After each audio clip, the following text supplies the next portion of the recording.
Hi friends, welcome to my channel Yum Food. ఈరోజు మనం వీడియోలో గోబీ మంచూరీ రెసిపీ ఎలా చేయాలనేది తెలుసుకుందామండి. ఇప్పుడు ప్రాసెస్ అయితే చూసేద్దాం. ఇక్కడ నేను ఒక గోబీ తీసుకొని ఈ విధంగా మీడియం సైజ్గా కట్ చేసి పెట్టుకున్నానండి. ఈ సైజులో ఇప్పుడు స్టవ్ మీద ఒక గిన్నె అనేది పెట్టుకొని అందులోకి నీళ్లు పోసుకొని మరగనివ్వండి. నీళ్లు కాస్త మరిగిన తర్వాత ఈ గోబీ పీసెస్ అయితే ఇందులోకైతే వేసుకుందామండి. ఇప్పుడు ఇవి వేసుకున్నాక ఒక 3 నిమిషాల పాటు మరగనిస్తే సరిపోతుందండి.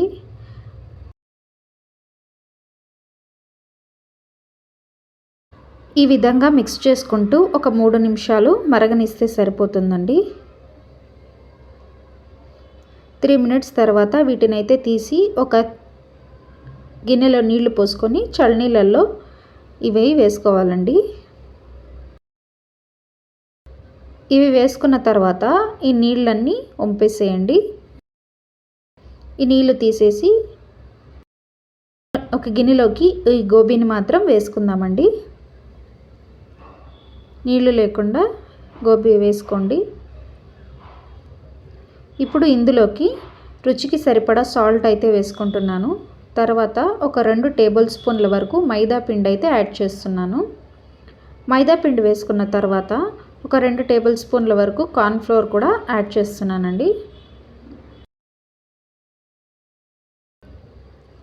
ఇవి వేసుకున్న తర్వాత మొత్తం కలిసేలాగా అయితే ఒకసారి మిక్స్ చేసుకోండి.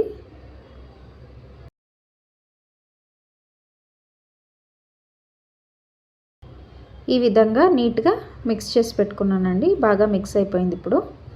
ఇప్పుడు స్టవ్ మీద ఒక గిన్నె పెట్టుకొని అందులోకి డీప్ ఫ్రైకి సరిపడా ఆయిల్ అయితే వేడి చేసుకోండి. ఆయిల్ వేడైన తర్వాత ఒక్కొక్కటిగా గోబీ పీసెస్ అయితే ఆయిల్లోకి వేసుకుంటున్నానండి.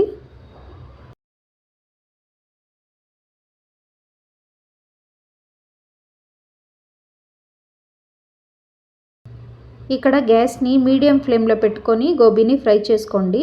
హై ఫ్లేమ్లో పెట్టారంటే లోపల ఉడకదు, పైన మాడి కలర్ వచ్చేస్తాయండి. అందువల్ల గ్యాస్ని మీడియం ఫ్లేమ్లో పెట్టుకొని లైట్గా గోల్డెన్ కలర్ వచ్చేంత వరకు వేగనివ్వాలి. ఇప్పుడైతే ఇవి వేగిపోయాయండి. ఒక ప్లేట్లోకి అయితే తీసి పెట్టుకుందాం.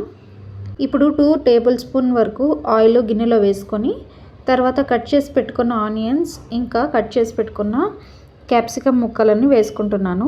ఇప్పుడు సన్నగా కట్ చేసుకున్న వెల్లుల్లి ఇంకా అల్లం ముక్కలు కూడా వేసుకుంటున్నానండి.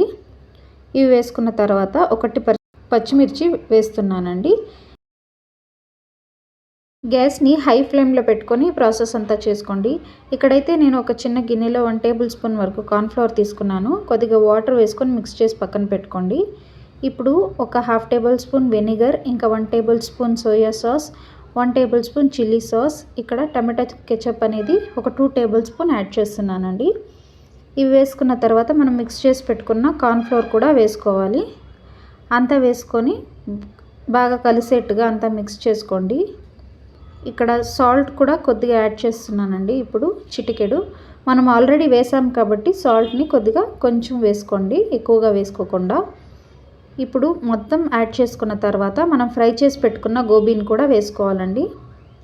ఈ గోబీ వేసుకున్న తర్వాత అంతా కలిసేలాగైతే బాగా ఒకసారి మిక్స్ చేసుకుంటే ఎంతో టేస్టీగా ఉండే గోబీ మంచూరీ అయితే రెడీ అయిపోయిందండి. ఫైనల్గా దించే ముందుగా ఇందులోకి నేను కొత్తిమీర అయితే యాడ్ చేస్తున్నానండి గార్నిష్ కోసం. అంతేనండి, మనకి గోబీ మంచూరీ రెసిపీ అయితే చాలా టేస్టీగా ఉంటుందండి. రెడీ అయిపోయింది. మీకు ఈ రెసిపీ నచ్చితే వీడియోని లైక్ చేయండి, షేర్ చేయండి, యమ్ ఫుడ్ ఛానల్ని సబ్స్క్రైబ్ చేసుకోండి. Thank you for watching.